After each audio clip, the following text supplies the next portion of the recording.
everybody's had a chance to see the agenda, are there any changes to the agenda?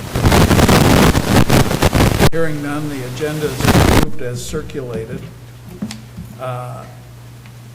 Next is the approval of the minutes from September 5th. Are there any suggested changes to those minutes? I have one, Janice, and I don't usually talk about editorially improving your work, but I'm wondering if at the end of the discussion of standards of review, right after item 7, where you talked about discussion, motion to reconsider, I wonder if it would help explain what we're talking about there if we inserted something like, as noted above, there were initially 3 no votes on standard 2. That explains then why there was a motion to reconsider. Peter, is that okay with you? Oh, sure. You're the secretary. Yeah.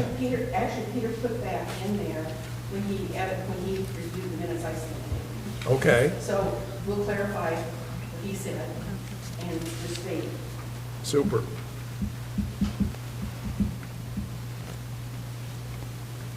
Any other suggested changes to the minutes from last meeting?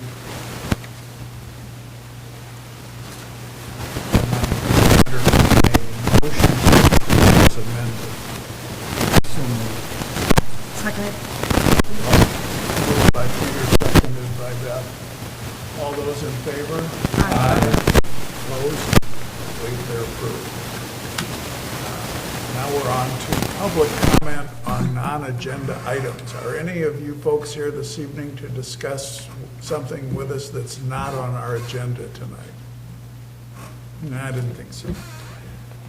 Then we, Brooke, do you think that I could speak really quick just to introduce some new people that you'll probably be seeing quite a bit? that would be fine. Okay, all right, thank you. I'm Sam. Sam, on the side of Oh, the yeah, I gotta microphone, turn on the. find the button and push it to make it green. Hello? Hi, everyone. I just wanted to come up here so I could introduce Ashley. Ashley is going to be the new zoning enforcement officer here at Dexter Township.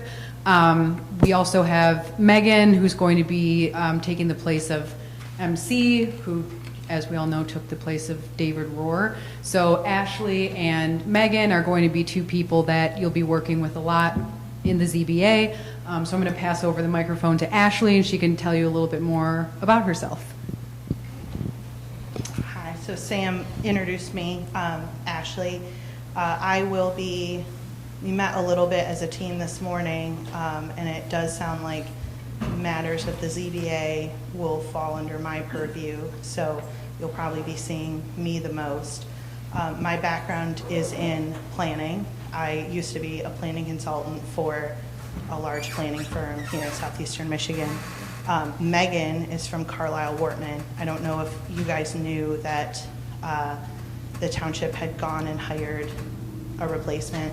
And so she will be sort of like the planning director role. I will defer to her for, things occasionally. So you may see her name pop up, or she may be here to cover for me. But it does sound like I will be the one that you'll see the most frequently. So wanted to say hello to everyone. Questions? I have one. Sure. Ashley, what's your last name? Cepeda. So I Could can you- go ahead and spell that. It's C as in Carl, E-P-E-D-A. Okay, and what's Megan's last name? It's Mason Minnock, Mason-Minnock. M-A-S-S-O-N. Yep. And then it's Oh, M, thank you. You're welcome. and then hyphen, I believe it's M-I-N-N-O-C-K. And she's from Carlisle Wortman. Okay, and then practically speaking, when an applicant comes in and wants to request a variance, how do they interact with the 2 of you? I mean, what's the procedure for somebody saying to them, well, I see you have asked to build a 14-story structure. You need a variance in order to get that. I don't think we have items to that level of detail. I will say my hours here are going to be Monday through Thursday, 9 to 3. So I will be here on site the most. Megan will be here Wednesdays from 9 to noon right now. So in terms of, I would most likely be doing the intake of any applications that come through. In terms of the actual review, I don't know if it will fall under me or if that would be something maybe for Megan. But then presenting of any materials and analysis or findings would come from me. So you will write the report that we Most get? likely. Okay. And there's still, some things are a little bit in flux still. Yesterday was my first day, and then today actually was Megan's first day. So, I'm just concerned that as soon as possible, and I'm sure it'll take a little while to get up to speed, that there is some way for applicants to interact with somebody who's really familiar with the provisions of the zoning ordinance that can say, look, I don't think you're going to be able to do what you want to do, or you might not be able to do that, but you could do this. And so that's the you person, or that's the Megan person? depending on the individual project coming in and the level of complexity, for standard things, it will most likely be me. Okay. And while I am not familiar with the ins and outs of your ordinance here per se yet, this is what professionally I've done for other communities, as well as Megan, what she's done for her career as well. So it does take some time to familiarize yourself Yeah. with, a new For sure. municipality's ordinance. But in terms of like the overall process, we're both familiar with, in general, how things go. So Okay. it does, I've already had a few instances of people coming in, and I have had to say, I would love to answer this question for you right now at the counter, but, can I get your Yeah, information? get back Bring to it you. back to you. Yeah. I'm gonna need to go look this up. I don't want to give you wrong information. So, Good. Okay. all right. Anybody else? Yeah. Who is the person ultimately who makes a decision that gets appealed to this board if someone disagrees with whatever decision you or whoever this person is, or says you needed a variance? I mean, it's actually an office. Who's the office holder? Let me make sure I understand your question. So who would make the determination, like if Who a is the- variance who is is the- appropriate? That a variance is needed, or that something can't be built? People can appeal a ruling by a zoning officer. You could say, not you, whoever the zoning officer is, you can't build something 12 feet, 20 feet high. And they think you can under the zoning ordinance, and they appeal. Sure. Whose decision is it, literally, who is the human who ultimately is responsible for making the decision that would get appealed to here? Well, there'd be a procedure for them to file that appeal, and ultimately it would come to you as a board to decide. And whose decision is it? That's what I'm trying to understand, not the process. Who's the decision maker? Sure. It's actually the applicant. So I can make. No, it's not the applicant. The applicant is free to submit really any application that they want. Right. I can advise them if I believe it would be appropriate or not, or if I think they may or may not be successful. But ultimately, I've worked in other communities where, against everybody's advisement, an applicant has decided to go forward with submitting something to the review that hasn't gone away. Let me broaden the number of questions. I'm trying to understand something. Let me broaden.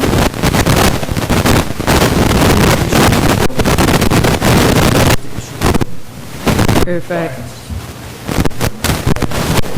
Yes, Yeah. your necessary or construction, but who issues who is literally the corporate person who issues the permit that says you could go forward because this is consistent with the zoning ordinance, or someone who says, I'm not going to issue the permit because it's not consistent with the zoning ordinance, and the applicant then says, I disagree with you and I want to appeal to the board. So all I'm trying to understand is who is that person? If it's a minor zoning permit or a major zoning permit, it will come through me to me for approval. So you will be the person who will either sign off or not sign off on a On the zoning. zoning permits, yes. Great. So does that, who does the township board thinks then is the director of planning and zoning? And this is where, if I could jump in for a moment, just because this is Ashley's second day on the job, so Right. maybe not the person to Not put to the fair, hot yes. seat. Yeah. So in the past, up until the end of June 2023, David Rohr was the director of planning and zoning, and Mike was the zoning officer. And I know that there are portions of the zoning ordinance that give certain discretion to the director of planning and zoning, that specific Yes. position. And my understanding is that moving forward, Ashley is in this zoning officer position, and that Megan, who is this, the point of contact for Carlisle Wortman, the firm, would be, if something needed to go to that highest level of, yay, nay, director of planning and zoning, thumbs up, thumbs down, that it would be Carlisle Wortman making that call. But it would be a team effort, because you would have the context at that point, since she's here during You're the week. speaking to and I'm not going to continue to beat the dead horse much longer. You're speaking to the bureaucratic method by which a decision is made. Yeah, Important, got to understand it, I get that. sure. I'm really trying to understand is, whenever the decision is made, however it happens to be made, who is the person ultimately who signs or doesn't sign? Both the zoning officer so both Mike and David, both the director and the zoning officer, had access to and permission to issue zoning permits. So it could have been either one of them. So it could be either of these two people. Right, yeah. And with the big stuff, if it was really big, really hairy, complicated, where it went to Dave would be kind of the final call, that person is now Carlisle Wortman via Megan.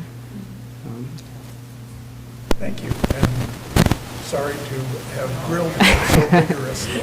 No, I understand.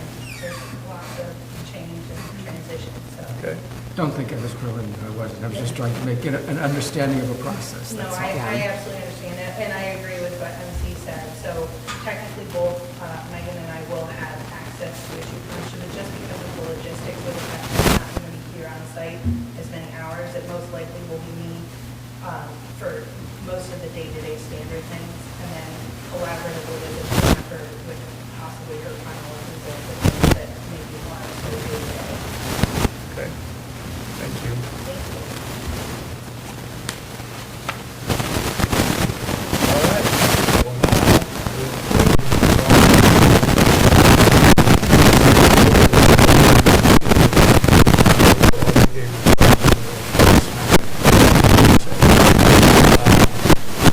on to action items. The first item number 1 is 23 ZBA 005. That's Hilberer Construction on behalf of Deborah Hardesty.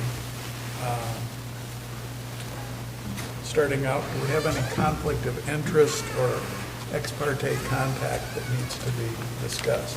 I just want to put out there, as usual, I met the applicant, she was out in her yard, and again, exchange of pleasantries. She had a question about procedure regarding another project that, we deferred to the DPZ body, and that's it. Okay.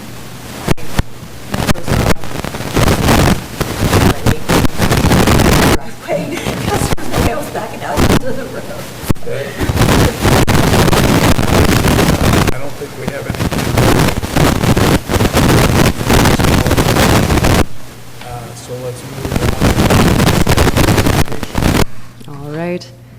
Hello, I am MC Moritz. I'm an engineer with OHM Advisors, and this is the last time I'll be sitting in this spot probably. But we'll continue to serve the township in normal engineering capacity moving forward. So I'm presenting tonight on this petition for 4815 Dexter Pinckney Road. As you said, the applicant is Hilber Construction on behalf of Deborah Hardesty, the owner. And this property is in the rural residential zoning district. The applicant proposes to construct a 24 by 26 foot garage with a height just over 11 feet in the rear yard. And the proposed garage would have a rear yard setback of 13 feet. The rural residential site development standards in section 6.02 requires a rear yard setback of 30 feet. So that is where the variance is being requested. Just kind of to go through the information in your packet here. It's on page 9 for me, so roughly a fourth of the way through. Under recognition of nonconformities, in the rural residential zoning district, the minimum required lot area is 2 acres, and this lot is 0.3 acres. It's part of this row of properties on Dexter Pinckney Road. All of them are about 1/6 the minimum size for this zoning district, so it's a small lot. It's also a bit narrow. The minimum width is 150 feet, but the actual lot is 95 feet. And then also the required front yard setback from Dexter Pinckney is 80 feet. And this house, many, many years ago, was constructed with a 69-foot setback. So it's small, it's a little funky, not unusual for Dexter Township. We've got a lot of these. In the next section here, under other department comments, this is something that we'll see in the aerial photos as well. But about a decade ago, on October 6th, 2012, the ZBA granted a variance to the neighboring property to the east. It's kind of the southeast. That address is 4809 Dexter Pinckney Road. It's a similar size. It's about 1/3 of an acre. And that variance was for a proposed 24 by 28 garage, and they were asking for a setback just under 20 feet. I'll let the applicant speak to their answers for the decision criteria. But if we keep going through the packet, just to make sure we're all kind of looking at the same thing. That aerial shot that's got like the satellite image, and it shows a green box around 4815 Dexter Pinckney. That's the property in question. And then just down on the page a little bit to the southeast, that's 4809, just for reference, so you folks can see a visual of kind of a similar situation with a garage. And then on the next page, it's a black and white survey. It's got the Hilber Construction logo in the bottom left. If you have a color copy in yellow, that shows without any variances, that would be the building envelope for this lot if it were to follow all of the setbacks. And it also shows where the existing house is, just to kind of orient yourselves and get sort of a feel for the property. And the page after that shows a picture of the proposed garage. And I am available for any questions.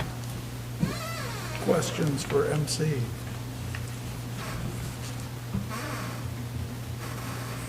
Couple of quick questions. Yeah.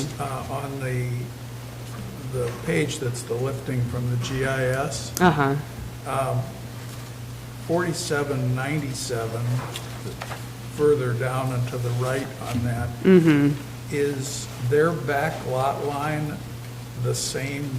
I'm not clear. Does their lot run all the way back to the concrete pad that's further back from them? Or what is Yeah. the meaning of the line that runs through there at the point that looks like might be a rear lot line? Yeah, it is, so it's a little bit of a strange one. They own that parcel, and then they also own the parcel immediately behind it. Okay, So so it's they've two, combined for yeah. purposes. It Okay. shows up in the GIS as two separate parcels, but under the same owner. Okay, and what about the next property on southwest of that? Next property southwest of that. Let's see. Again, where we've got a building, a structure that's very close to what looks like a rear lot line. I think he's talking 4775. Yeah, 4775. 4775, yeah, let me look at it. With that one, the lot is really long and narrow. I Okay, realize so this that isn't red line ideal. is not a rear lot. It is not. Okay, Mm-mm. okay, Yeah, thank you. yeah, you bet. I just have one more question. Yeah, of course, sure. And the property that is behind the applicant's property, Uh-huh. can you describe that a little bit? Yeah, sure. The property that this rear yard setback, where their rear yard has that boundary with, is 4816. I've got it pulled up here, 4816 Wiley Road. This property is just over 8 acres. It's 8.2 acres. It's also rural residential. It's just a lot bigger. And the nearest building to their rear yard setback is 300 feet. So they're quite a ways further to the west. I don't know in the satellite image, I don't know if that's like a hay bale or some kind of animal feeding trough or something like that, but the house is further to the west. Thank you. Yeah. Any other questions for MC? Well, then, I think we are up to getting to the right place.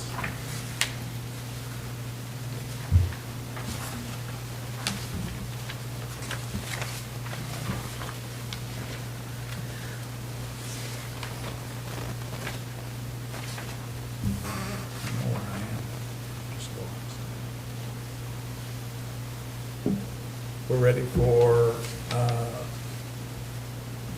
presentation by the petitioner. Good evening, Board. Jason Hilber with Hilber Construction on behalf of the property owner at 4815 Dexter Pinckney Road. I think MC pretty much laid a lot of the information out similar to that I would. This particular project, it does have quite a small lot for rural residential, which is typically 2 or 3 acres in most communities. We are working just slightly over 1/3 of an acre.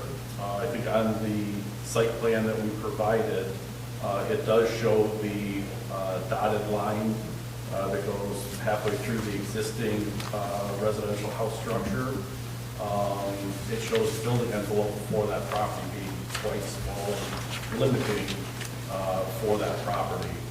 I was originally contacted to construct a 24 by 26 garage to give the property owners a garage on the property. They currently have a family member that is wheelchair bound, and they need some covered area to unload and load that occupant into a vehicle that a wheelchair can get in and out of. We did originally talk about maybe putting it at the end of the driveway. The problem there, it even further out of the building envelope, and then it gives an issue with turning vehicles around in the driveway and being able to access Dexter Pinckney Road driving out forward rather than trying to back onto Dexter Pinckney Road, which does have a high traffic volume at multiple parts during the day. I believe that what we're proposing is a reasonable structure.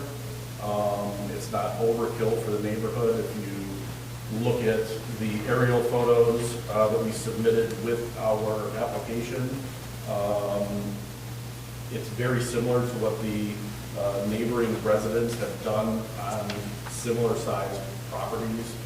I'm not sure when the zoning ordinance has changed and made those side yard and rear yard and front yard setbacks what they are, but I'm assuming it's probably after when all these other houses have been built, I'm imagining in the late 50s, early 60s maybe. In looking at the design is very similar to the house in the design of the garage, the structure, the look of it, and it will mirror most of the other structures in the neighboring houses. I would like to draw some attention to 4809 Dexter Pinckney Road, which will be the house directly southeast of the subject property. Essentially, we're looking to do primarily the exact same thing that they've done on that lot approximately 14 years ago. I don't think anything that we're doing is going to negatively impact any of the neighbors.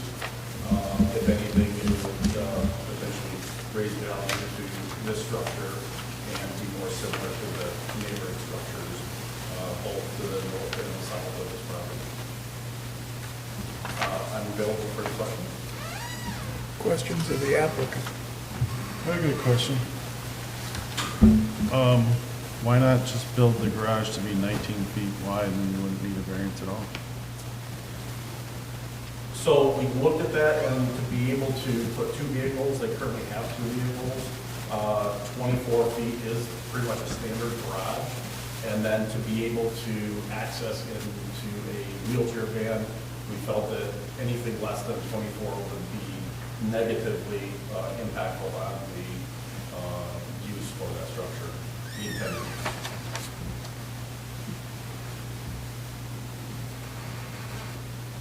My question is, particularly when comparing it to the property to the southeast, have you thought about or discussed reconfiguring that deck so that you don't have to be only 13 feet from the rear lot line, as opposed to maybe if you could get it a little closer to the house, then you might only be able to deal with 20 feet from the rear lot line. Understood. We had talked about that on the rear of the house. With the location of the garage, it would actually cover the door wall and two of the windows to the house. So we would have to deal with encroaching on those if we were to attach the structure. We had set the garage at its current proposed location to leave the deck intact for right now. There is approximately 6 feet of distance between the existing deck and the proposed garage structure. There is a intent further down the road to attach the garage to the structure with a similar breezeway that the neighbor at 4809 has. But budgetary wise, we're not looking to do that right now. Okay, but that, it would be then possible to construct this garage closer to the house if you reconfigured the deck a little bit. Would that be accurate? It would be, but the other issue that we have is the well for the house is, I think it's indicated on the site plan. Mm-hmm. It's going to make it very hard to access that well for future servicing and being able to get a well truck in there to pull that well. Well, if the garage was just moved 6 feet, what would that be? If it abutted the deck, you could easily get to the well. You would still need some variance, but not as much. Right. You wouldn't really need anything at all. Well, it's a 30-foot setback is the required setback. You'd So- still be outside the yellow, you'd still be outside this yellow envelope, even if you pulled the garage this way towards Oh, the yeah. house. All right.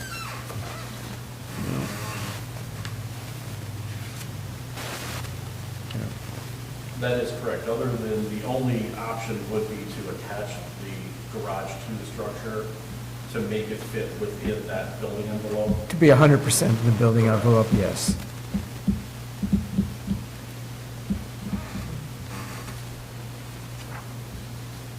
Any other questions of the applicant?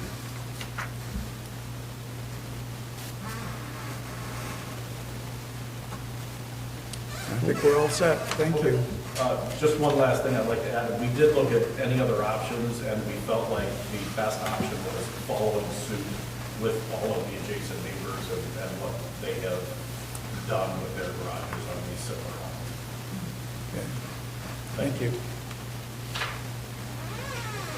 Now we're ready for public hearing. Is there anyone here who would like to address us on this application? Low interest level. All right, well then we're ready for deliberations and standards of review. Thoughts, comments?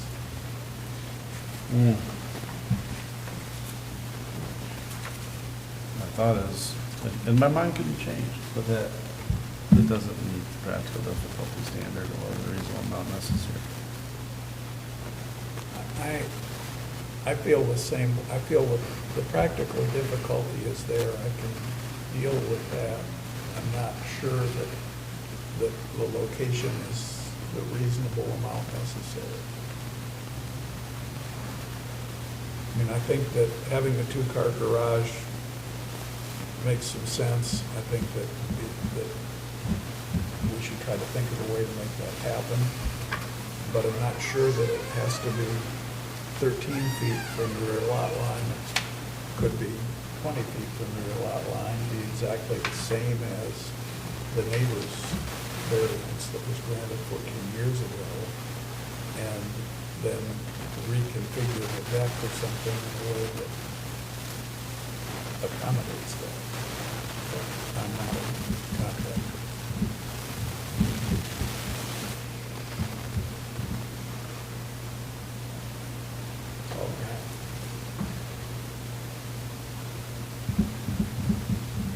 I did notice that the driveway is wider at the top than it is close to the house.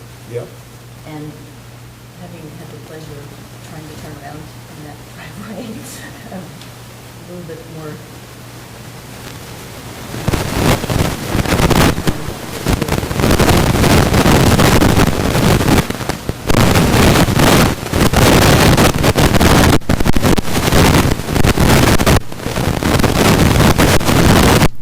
Are we ready to go through our standards of review? Were there letters? Ah, good point. Are there any letters that we need to consider? Any comments? Not for this Okay. application. Thank you. All right.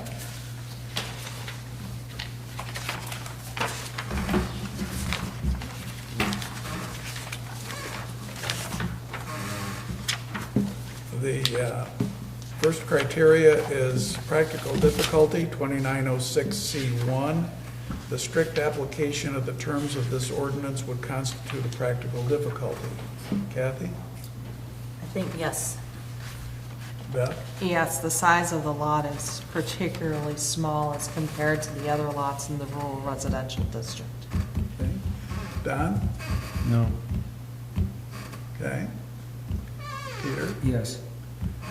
And the chair votes yes as well.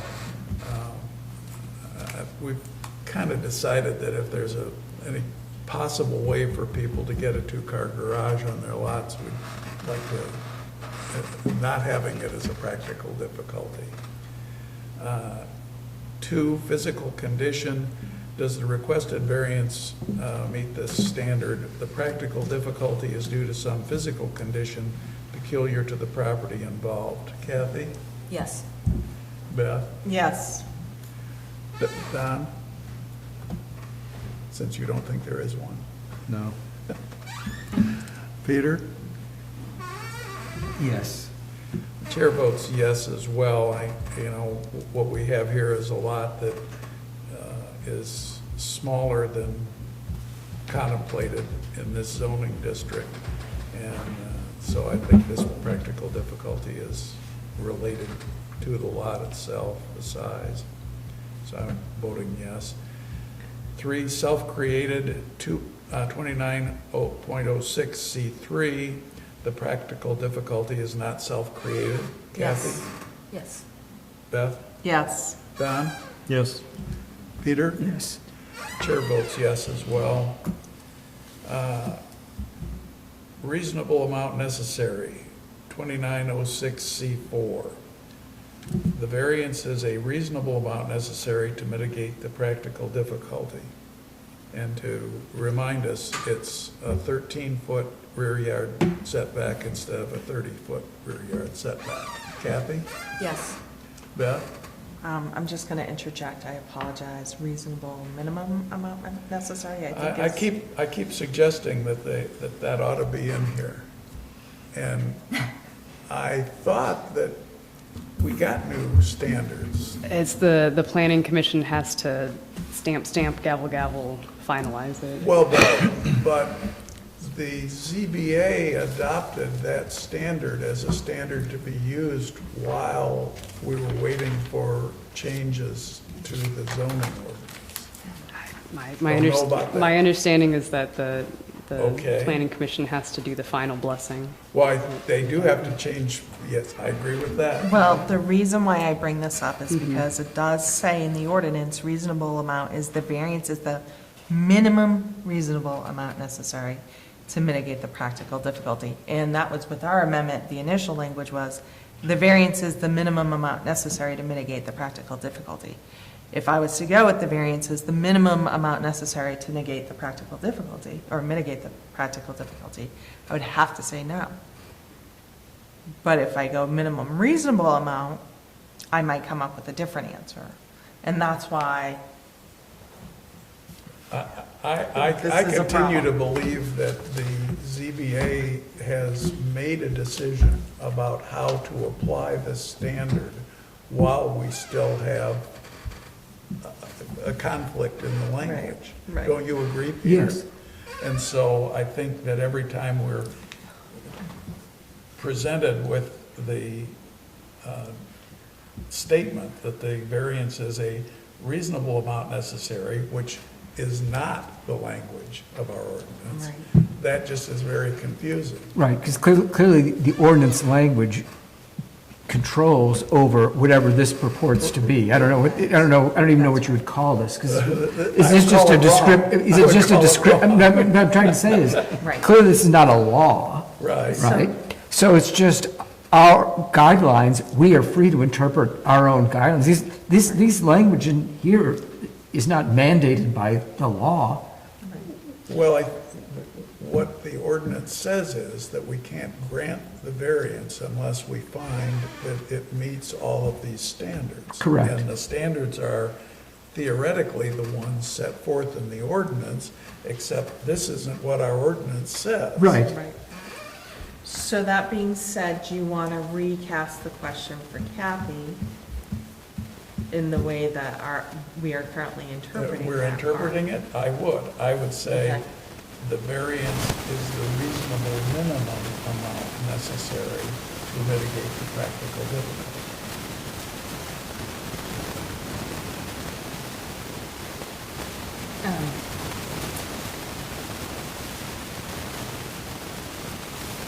Yes.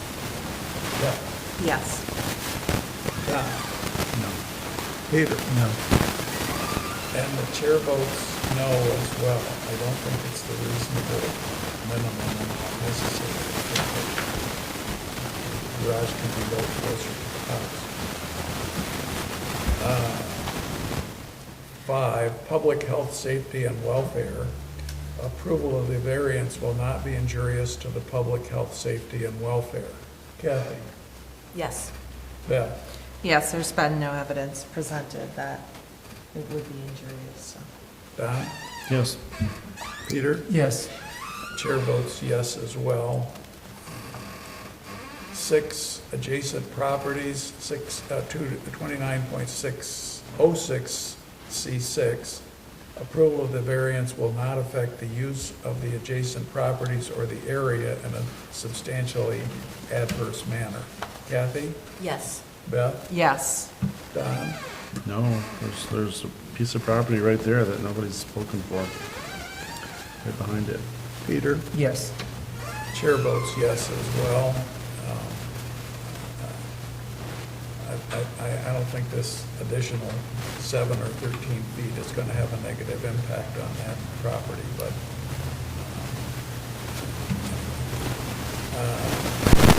intent of the ordinance, 2906C7, approval of variance is consistent with the Kathy? Yes. Beth? Yes. Don? No, because it's not the reasonable minimum amount necessary, I can't vote yes. Say And no. Peter? No. And chair votes yes as well, because it's not the reasonable minimum amount necessary. So the variance request has been denied. We'll have to have a motion to that effect. I'd like to make a motion to deny the variance request for petition number 23ZBA005 for the property located at 4815 Dexter Pinckney Road, tax ID number D0425460014, for a variance request of 13 feet as opposed to the required 30 feet as set forth in section 6.02 of the ordinance. The applicant being Hilbert Construction on behalf of the owner of the property, Deborah Hardesty. Have a second? Second. We'll do a roll call on that. Kathy? Yes. Aye. Beth? Yes. Don? Yes. Peter? Yes. Chair votes yes as well. Can we have a conversation now about what's the easiest way for this applicant to ask for something that we might be willing to approve? Or, I don't want to negotiate with her, but I also want to know what the procedure is if she wants to come back with a different plan. MC, I know I'm putting you on the spot. Go. If I understand the board's analysis and conclusions in this case, it sounds like if this garage were closer to the house, it's not that the garage can't be built at all. It's not that a variance wouldn't be granted necessarily for a rear yard setback that's less than 30 feet. But what I'm hearing is that if it were closer to the house, that The it might request be. would be for us a less of a variance. That's my understanding, but you. That's accurate. Okay. Again, procedurally, and I don't mean to put you on the spot because I don't know exactly what the procedure is, but if she wants to change her request, Mhm. how can she do that as quickly as possible? Apply again? Yeah. And her only alternative is to reapply. That's my understanding, yeah. I don't know, in the past, I've seen one instance where the township waived the fee. Don, you've been the chairman of the ZBA in the past. been a And while. we've already voted. Perhaps backtracking is not the easiest thing. Perhaps we should have considered adjourning, Making a motion to reconsider and reconsider adjourn. and adjourn. I don't, again, Peter, you're better at this than I am. I would second that motion if somebody were to make it, so that the applicant didn't have to pay another fee. Yeah. And they could, slightly modify their plan, either to bring it closer to the deck or eliminate the deck, or do what their neighbor did it for. 20 feet rather than 13 feet. 809. So I guess what you'd have to do is, It'd have to be motion to reconsider. I don't know how you do that. Usually it's by the person who is in the, well, we could do it like we did last time. Yeah. Whoever's in the majority on that thing. Then it would be alive again. Then what I suggest we do is we vote to defer, maybe vote to defer. Well, or adjourn, yeah. Then you have to, we have another applicant today, so we'd have to adjourn and then. Well, I mean, we would adjourn this hearing, not the entire meeting. Yeah, but you gotta strike that, I mean, What are you trying to Procedurally, achieve, strike that that order. that she just not have to pay a fee again? Because, Well, no, I'm trying to get her some shorter time frame. yeah, fee, notice, the whole rigmarole. Yeah, but if she proposes something new, she does have to go through the process anyway, right? I mean, you gotta have your, don't you have to have as-built of what you're gonna build? You're gonna have to have the zoning official to look at whatever it is that you wanna build. If we've I- already, go ahead. Oh, yeah, if I may, I'm sorry. I believe if I remember correctly, and MC can correct me on this, once we say no to something, I think she has to wait 2 years before she can talk to us.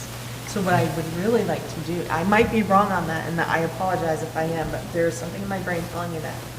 What I would like, what I think we can do is if I withdraw or we reconsider my motion, the notice has gone out for 13 feet. So if the public was not concerned about 13 feet, and she's bringing it back to say 20 feet, would we be acting in a manner that would be injurious or not providing sufficient to the notice to the public? I'm not the zoning lawyer. Yeah. I don't know. Okay. My background, where I came from, Yep. was that there was very strict application of the procedures when you were approving a variance. Whether what you suggest is consistent with whatever the legal procedures are in terms of advertisement and notice Okay. and what it is, I have no idea. I wouldn't pretend to opine on that. Okay. I just raise it as a issue. I don't know what the effect would be. Well, let me ask a question that might be dumb, Brooke. Can we just withdraw that motion and the conclusion and grant a lesser variance?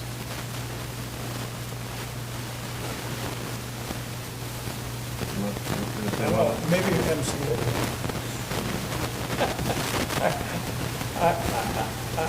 First of all, I gotta what we look don't this want to get here. involved in is Yeah. negotiating.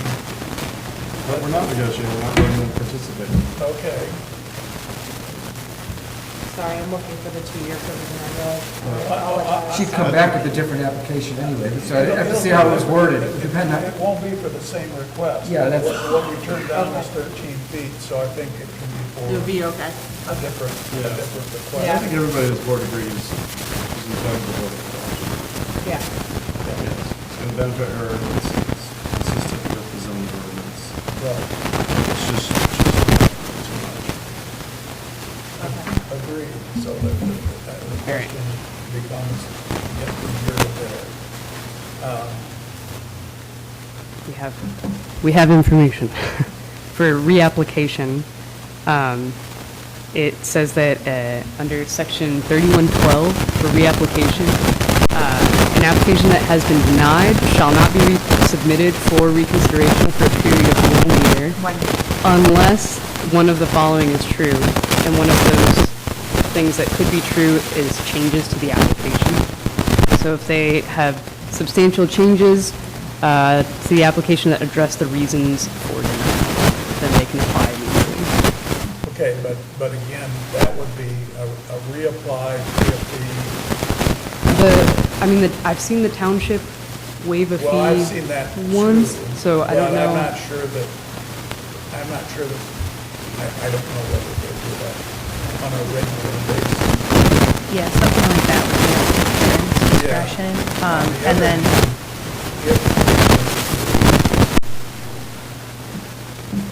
Procedure would not end this hearing. Yeah, if we were to.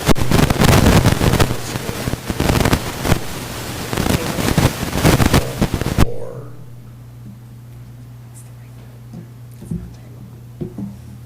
I still like defer, but let me throw that Okay. word out again. Yeah. Defer, I don't know if you don't like it. All right.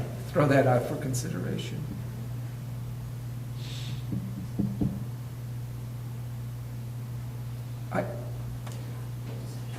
As a lawyer, I'm very procedurally oriented. I know. No, it's I great. noticed that, You know, that's why I was looking your Right. way. I'm very much on, you've got a process, you follow the process, it keeps anything from going off the rails. Yes. And I feel like we're trying to, with all due respect, this is a little pejorative, gin something up. We're trying to create something by the seat of our pants without a full understanding of what the ramifications may be legally of doing that. So it generally gives me a concern. I'm not saying it's wrong or what we're going to do doesn't work. I'm just saying I don't know the answer to that question. That's all that I'm saying. And I will say in the past, if my memory serves me correctly, which we have made amendments to applications at the agreement of the petitioner and granted smaller variances, even though larger variances were noticed in the past, if I remember correctly. I believe that's correct, and so I'm concerned that we may have moved along here more rapidly than necessary in the circumstances if we've had our conversation in which at least it was. I wouldn't be surprised if the ordinance specifically allows just what you said, that we could approve a variance Yeah. or something less. If I had time to look it all up. Okay. It might be helpful to explain to the applicant what we're trying to do right now. I think the applicant probably knows what we're trying to do. We're trying to get her approved, but we're not comfortable, at least some of us are not comfortable with the amount of encroachment she If we wants. were to tear the deck down this year and move it, That's, move the garage back, because the deck is coming down next year. We can move it, we can take it down this year. and then position the garage 20 feet from the rear lot line rather than 13 feet from the rear lot line. Plank?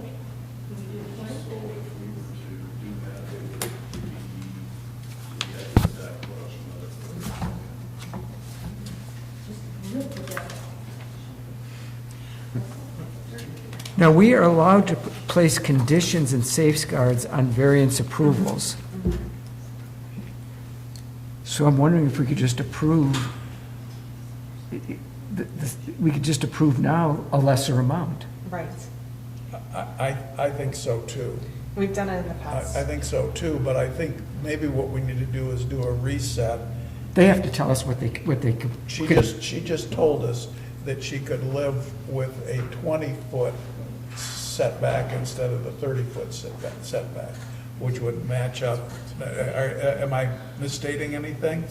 I believe that's correct. You know, we were looking at this project as being a two-stage project. Yeah. One was to hurry up and get this garage up before the winter season, and then the potential over this upcoming summer of attaching the garage to the house with an active breezeway between them. I think the homeowners indicated that maybe we could eliminate the deck right now, put the garage in place, And then- and my discussion with her would be, do we do the breezeway as part of the garage project all at once, or still just do the garage and do the breezeway later? It would be my understanding that the breezeway project, if it was a second project, is within the zoning setbacks. We would not have to come in front of this board again if we chose to do this in two separate projects. I think that's good to know. So then the question is, board, how comfortable are we with accepting the petitioner's request at this point to change her variance request from 13 feet to 20 feet? I'm comfortable with it. I'm comfortable. Okay, well then what I'd like to do is I'd like to go through the decision criteria again with a requested change to a 20-foot setback instead of the requested 13-foot setback. Do we need a motion to rescind the denial? Well, we never voted. Oh, we never voted. We never voted on that motion. Bev was just working on the motion. So let us now that we know that what the, Am sorry, I being gaslighted here? Did we not deny the variance 5-0? You did vote. We did. You all voted Yeah, I'm yes. pretty sure we voted. You all voted yes on Beth's motion. to deny.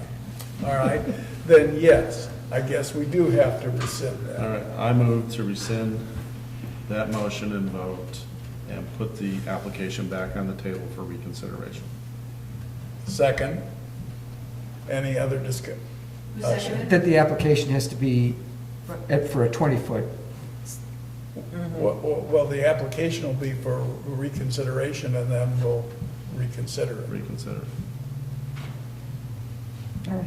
okay? Who seconded Don's motion? I did. All right. Let's vote on the record. Kathy? Yes. Beth? Yes.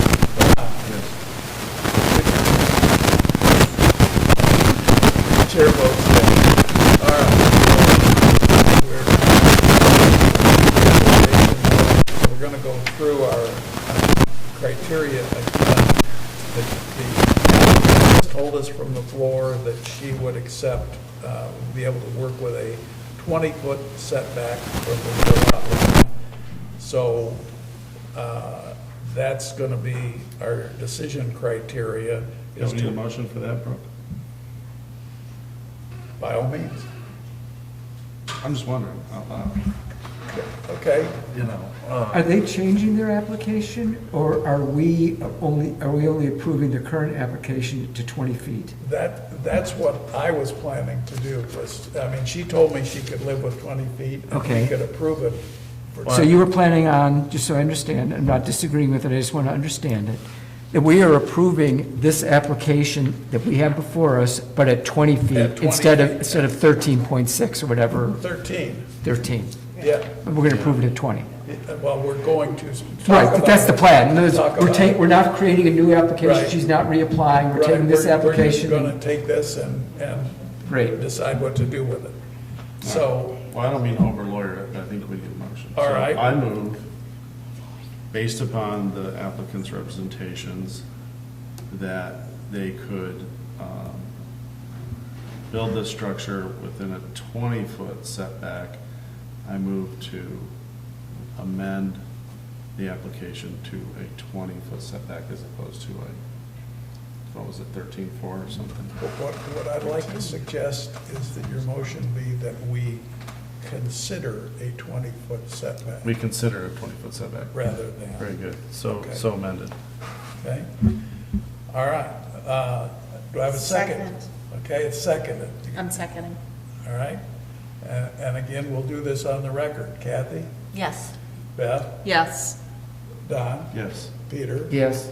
And the chair votes yes as well. So now let's go through our decision criteria again, assuming a 20-foot rear yard setback instead of a 30-foot rear yard setback.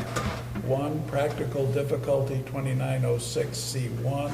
The strict application of the terms of the ordinance would constitute a practical difficulty. Kathy? Yes. Beth? Yes. Don? Yes. Peter? Yes. And the chair votes yes as well, for the reasons we've already discussed at length. 2, physical condition, 2906C2. The practical difficulty is due to some physical condition peculiar to the property involved. Kathy? Yes. Beth? Yes. Don? Yes. Peter? Yes. And the chair votes yes as well. Small lot, not much room. 3, self-created, 2906C3. The practical difficulty is not self-created. Yes. Beth? Yes. Don? Yes. Peter? Yes. And the chair votes yes as well.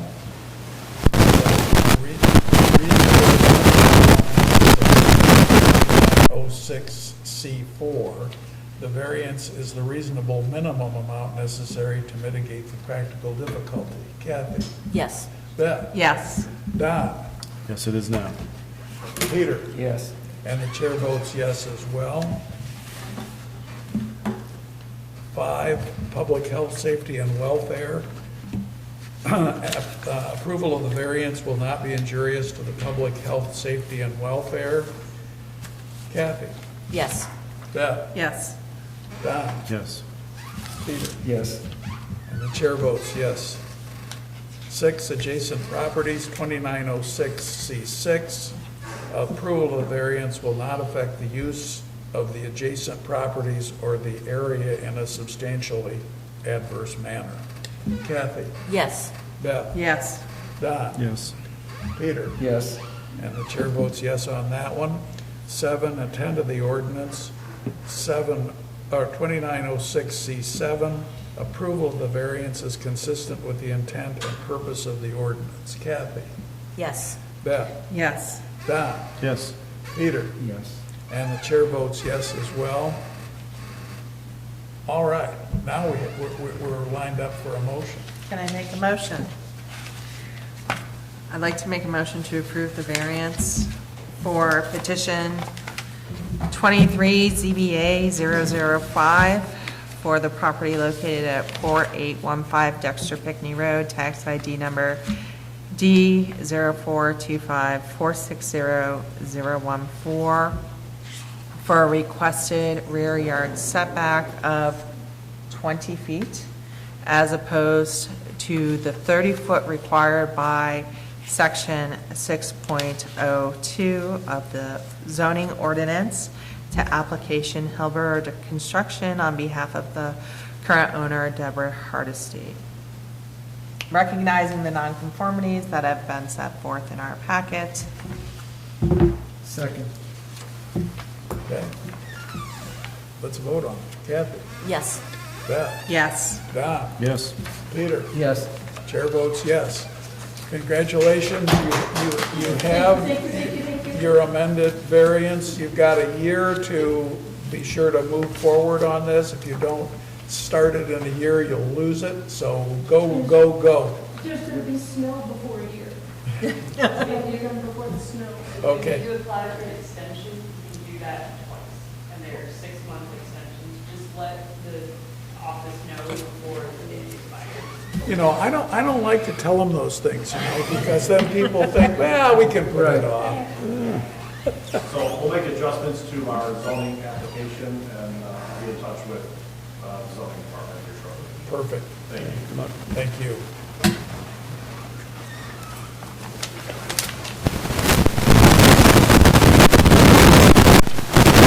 All right, on then, item 2, 23 PBA 006.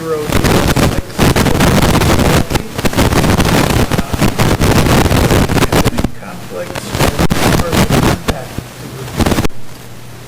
I live on the same road. How close to her do you live? I cannot see her house from my house. I go left, she goes right.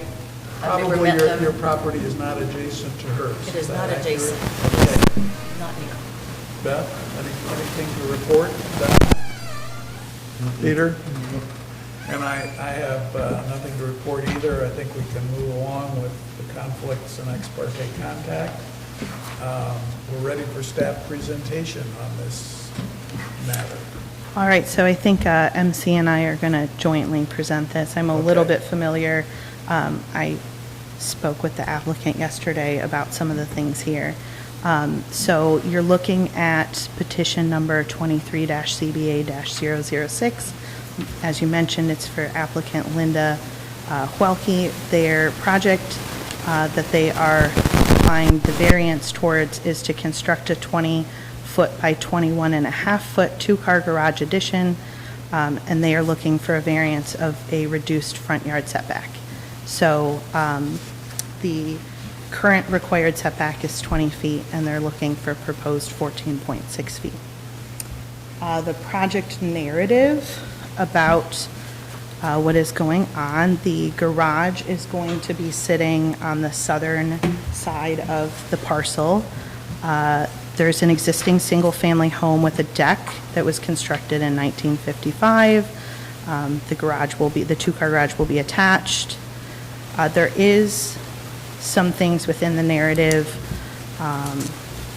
There are some discrepancies that have been written in regarding the square footage of the house and the square footage of the garage versus what some of the records that are here at the office are.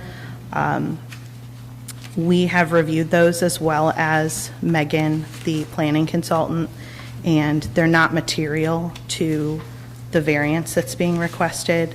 So we're noting that, but it doesn't affect the actual variance that has been applied for. The garage will be 430 square feet. And again, we're looking for relief of the 20-foot road setback from Edgewater Drive. If you go down to the section regarding recognition of nonconformities, you'll notice that the minimum lot size for the house, which does reside in the Lakes Residential Zoning District, is significantly smaller at .11 acres versus the .5 acres that is required in that zoning district. This is the second nonconformity is another thing that I would just like to note for the minutes, but is again immaterial to the variance being requested. The water body setbacks for the house are not accurate as being reported in here. There was some discussion about how to calculate, from what edge to the house do we start that calculation at. The water body doesn't actually go through the property boundary lines, but their address is still treated as a lakefront property based on the definition in the zoning ordinance. There's a little bit of a strip of land in between where the property boundary line is and the water's edge. Again, immaterial to the variance being requested, but we did want to take note that that is in there. So I don't know if anybody has any questions or if MC has anything to add. Any questions? I might have a question. So it looks like the proposed structure is quite a bit taller than the existing structure. Am I looking at that correctly?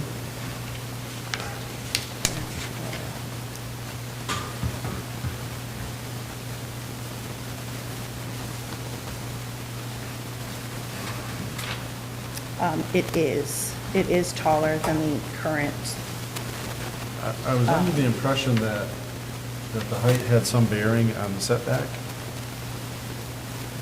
Is that not accurate in this case? Just the side yard, not the front and back?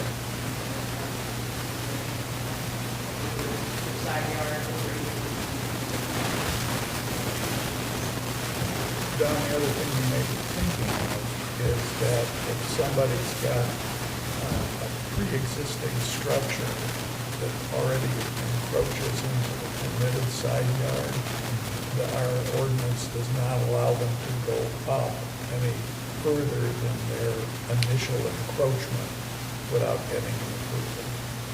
Okay. All right, that was my own question. I have a question. Go for it.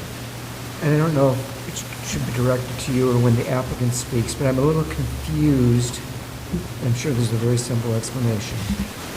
That on the page where it discusses impervious surfaces, it says currently, as I'm reading this, it's the handwritten coverage on other impervious surfaces calculation form.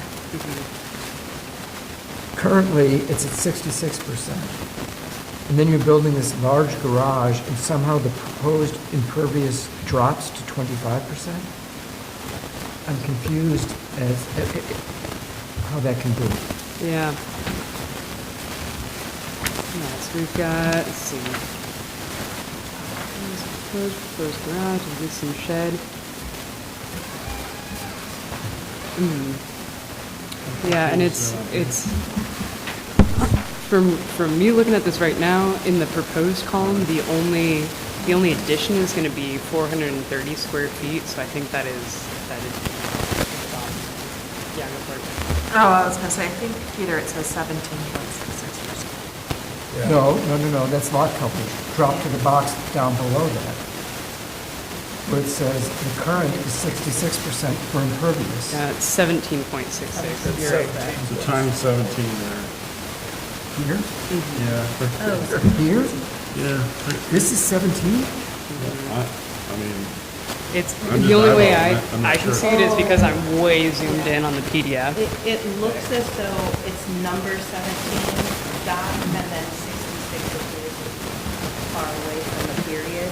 Oh, so Yes. 17 is, it is, I got you, I'm sorry. No, you're right. It's not my handwriting. Yes.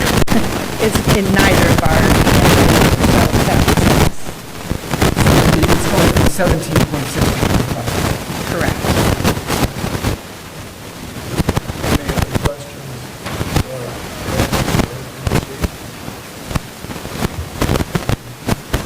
All right, then I think we're here for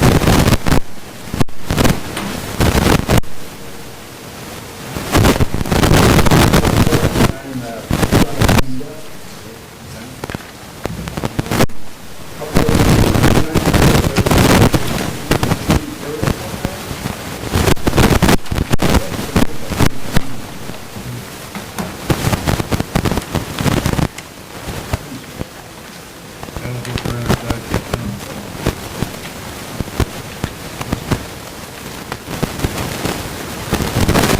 Sure. Yeah, by all means, if you want to have a...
The height is 18.1 feet, but from the side lot, we're 8 feet. So that means we count the side lot line 85.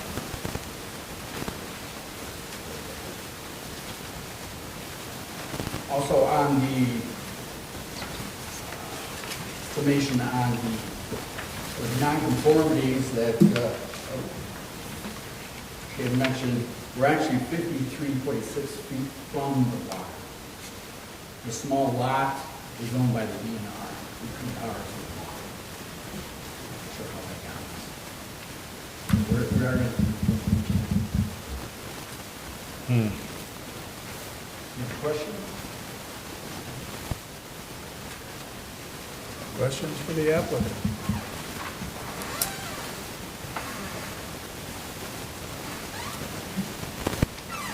Apparently, there aren't any. We like your I'm sorry, we understand your presentation. Who knows if we like it. Something simple. I don't want to speak for my fellow board members, so. My mother would like to spend more time out there. And she likes to come inside. She'd like to get all the stuff in shed inside, kayaks. Yep. Thank you. Is there anyone here from the public who'd like to speak to this request? I believe we have a number, you do want to speak. I can. You may, if you wish. Are you from the public? Are you the architect? So, do you also live in the neighborhood? I live in the city. Okay, well, tell us what you want to tell us anyway. So, What's your name first? sure, my name is Kyle March, KGM Design Studio.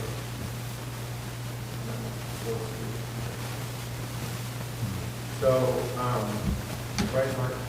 And that this house is fairly street, would be a straight house, but needs this garage and of course there's no basement, there's no attic in the house, so there's the door up. I tried to keep it as low as I possibly could. You can see it's kind of got this taller, but it's not. And then the size of it's very small. And, I mean, yeah, it'd be great. Okay? Oh, actually, there is another thing. So, Mark mentioned it, that road really pulls off of the right of way. You know, the property line put out here, but this gravel road that kind of meanders, and it's far from his house at that point. So it seems like we talked about trying to even ask for more. But it's even where we're at, I think it's going to be in like a good line.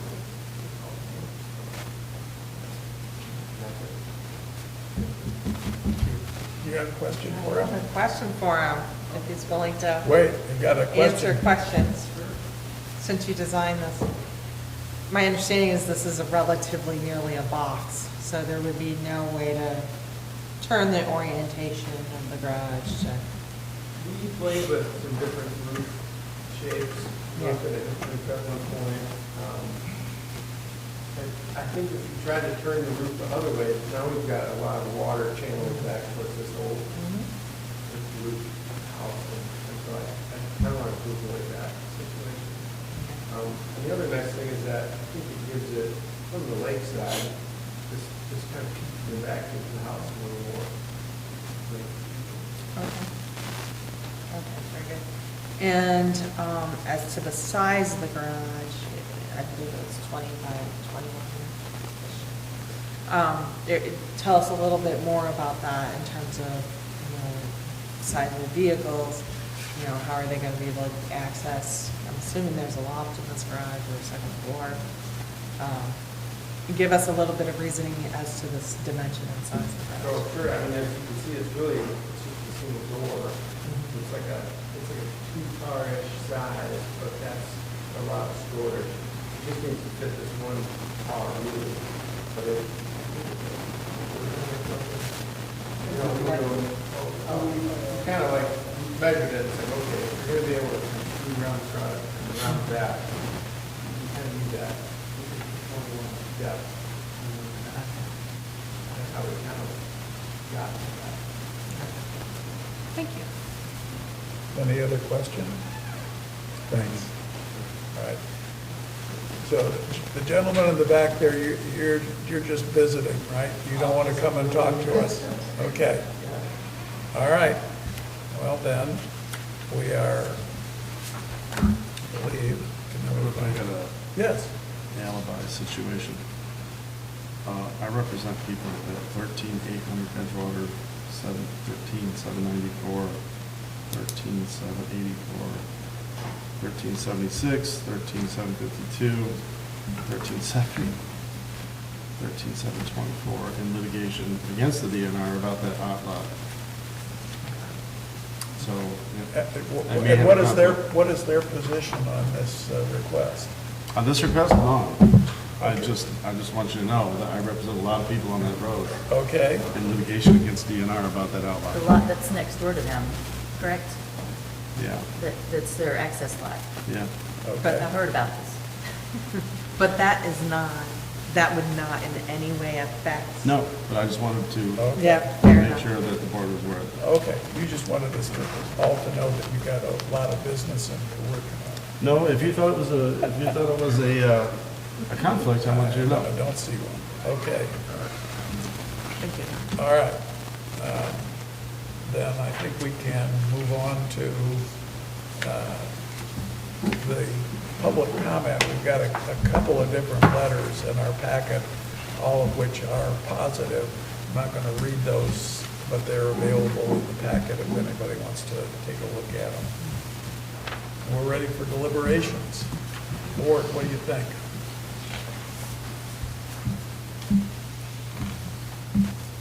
I think it's the minimum. reasonable minimum amount necessary. So we have decided in Dexter Township that a garage is, there is a practical. Yeah, there's a practical difficulty, yeah. You know, I love garages. Yeah, Yes. I know you particularly Yes. are deeply in love with garages. Large garage. Large garages. Is that a conflict, Don?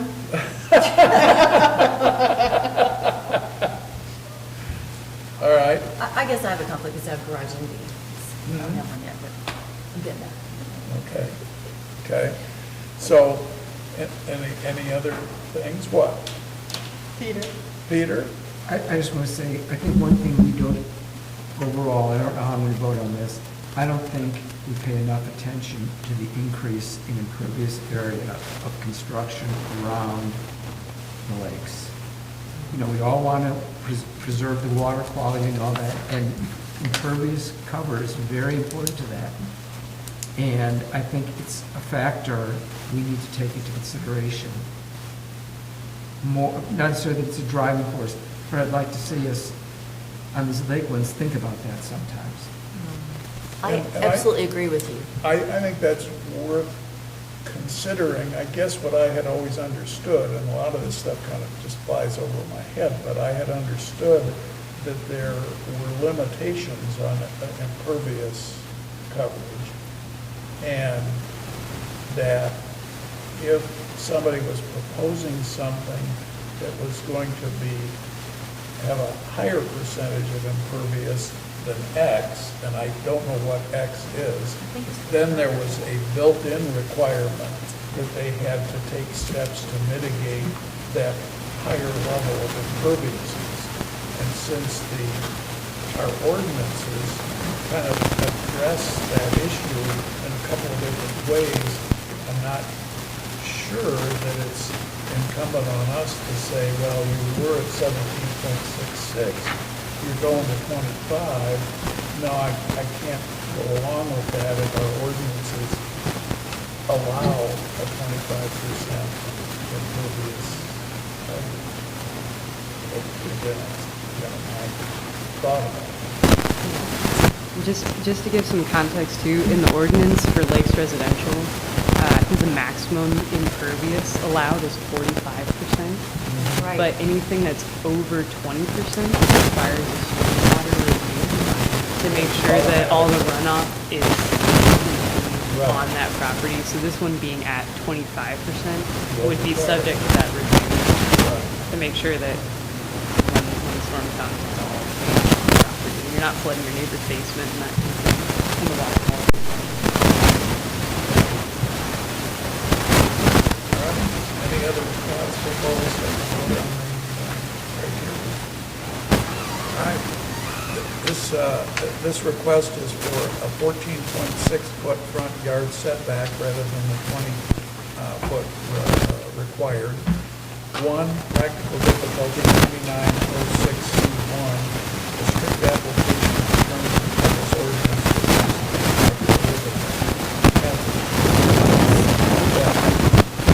Yes. Chair votes yes as well. Small lot, kind of think people ought to have garages if they possibly can. Two, physical conditions, 29.06C2. The technical difficulty is due to some physical condition peculiar to the property itself. Kathy? Yes. Yeah. Yes. Chair votes yes as well for these. Three, self-created 2906C3. The practical difficulty is not self-created. Kathy? Yes. Yeah. Yes. Yes. Peter? Yes. And the chair votes yes. Four, reasonable amount necessary, 2906C4. The variance is a reasonable minimum amount necessary to mitigate the practical difficulty. Yes. Yeah. Yes, and I would just reiterate what was mentioned by the designer here, and that the depth of the garage, because that's really what is going to be the driving factor in terms of the distance from the setback. was configured so that it wouldn't be overwhelming. You know, they weren't asking for significant amounts of space other than that necessary to get around the vehicles. So, Don? Yes, but at the same time, I'd like to qualify that and say I think it's barely from everything. fair. If you were asking. Peter?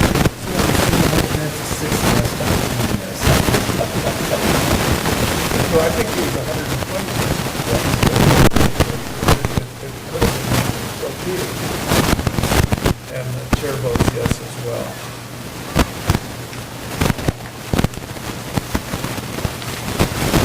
5, Public Health, Safety, and Welfare, 2906C5. Approval of the variance will not be injurious to public health, safety, and welfare. Kathy? Yes. Yes.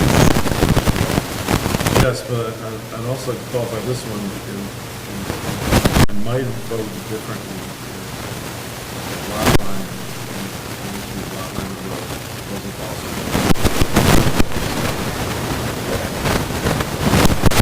And Peter? Vote yes. Okay. Previous remarks. All right. And chair votes yes. 6, adjacent properties, 2906C6. Approval of the variance will not affect the use of adjacent properties or the area in a substantially adverse manner. Kathy? Yes. Yes. Yes. Don? Yes. Peter? Yes. Chair votes yes as well. 7, intent of the ordinance, 2906C7. Approval of the variance is consistent with the intent and purpose of this ordinance. Kathy? Yes. Beth? Yes. Don? Peter? And the chair votes yes. We need to have a motion. I'd like to make a motion. I'd like to make a motion to approve the variance for petition number 23ZBA006 for the property located at 14362 Edgewater Drive, tax ID number D0406355013, for the requested 14.6 setback as opposed to the 20-foot setback required under ordinance section 7.073, recognizing the nonconformities that have been included in our packet. Do you have a second? Second. All right. Kathy? Yes. Beth? Yes. Don? Yes. Peter? Chair votes yes. Congratulations, your variance has been approved. I like the ominous warning that we need to get this done within a year, but MC says, I don't worry about that. You can always ask for extensions. So, thanks very much. Congratulations. That moves us along to public comment on non-agenda items. Is there anybody who's come in late who wants to talk to us about non-agenda items? No, apparently not. Concerns of zoning board of appeals members, director of zoning and recording. Always start with recording. Good. MC, your concern. Okay. I just want to reiterate that I think it's very important that the applicants, even when they're represented by somebody, attend, unless representation has indicated that to the applicant that maybe that's not a good idea. Had the applicant for our first item not been here this evening, we would not, I would have felt uncomfortable just giving them a number. It was her who said that she was comfortable with the 20-foot setback. So again, I think it's really important that it's fully communicated to the applicants that their presence at these meetings, even sometimes when they're represented, can be beneficial. There may be times when that might not be true. However, I think it's helpful for an applicant to always be heard. So that being said, that's probably my biggest concern, and this is the second time that I will reiterate that because Ashley is now here with us. Welcome, and MC, thank you for your service to our community and service to you.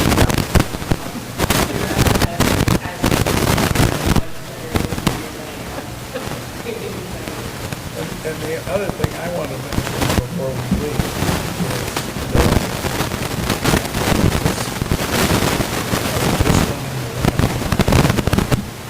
is that the decision criteria that are being lifted and published for us to look at are left over from the previous zoning ordinance. Do not have the current zoning ordinance language in it. So when you say, well, it's not been blessed by the township board, neither has this been blessed by the township board. And I think that we would be well advised to say the reasonable minimum amount necessary is what we need to do. And otherwise, you have to maybe lift more than from the current ordinance, because the caption that says reasonable amount, the heading says reasonable, and then in the text it says minimum. So that's where we came to the, let's combine those two and say reasonable minimum amount necessary for the and yes, I really hope the board makes a change.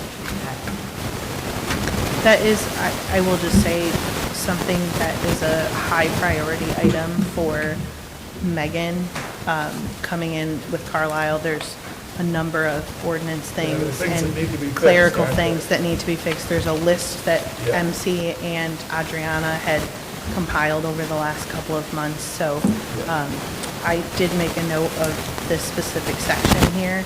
So if it's not already on the list, which it sounds like it's I'm been sure brought it up, is. We've been but I will make sure to bring it up again. And then also, just as a quick note, if there's anything like procedurally that you would like to see going forward in packets, just general notes, feel free to communicate that with me. Obviously, I'm here to work with you, and I want to make sure that you all have the information in the format that you would like to receive that information. Good. Excellent. You probably aren't the right one to ask this, but any progress on improving the township email? Or do you know? I don't know, and I also don't know if that would be something that would fall under our IT, our third-party IT Well- management. I do know Well, there. yes, Yeah, it's a I think it battle is. between the township supervisor and third-party They're actually coming in tomorrow Oh, for a it's meeting. tomorrow that they- So I okay. do know something is happening with IT Okay. tomorrow. Okay, good.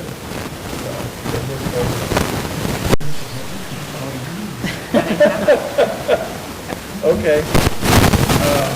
Any other concerns by ZBA members? I like to give hard copies. When they're, when you send them out, just make sure there's a couple of hard copies. That'd be great. We had been getting hard copies, then when Dave went, it was all electronic, so I had to ask for hard copies. I like to have them. But you like a hard copy before you get it here tonight, is that right? Because that's. Yeah, well, I went to say, I've been out of town, so it's been my fault, but I picked up a hard copy this afternoon. Okay, but I know that we had them here on the table when we got here. So, I like to pick them. All right. I like them as well. 100%. I would like to do that. There's a box in the back. I don't know if you're familiar. Oh, no, box. Out of the back porch? Yeah, that's why I think it's not all Okay, that. okay, good. Okay, well, very good. Yeah. It's good. Okay, any other concerns? No concerns? We're adjourned. I'm gonna hear Kathy close to you. I really feel like, because I have to lean into the microphone. I feel really bad.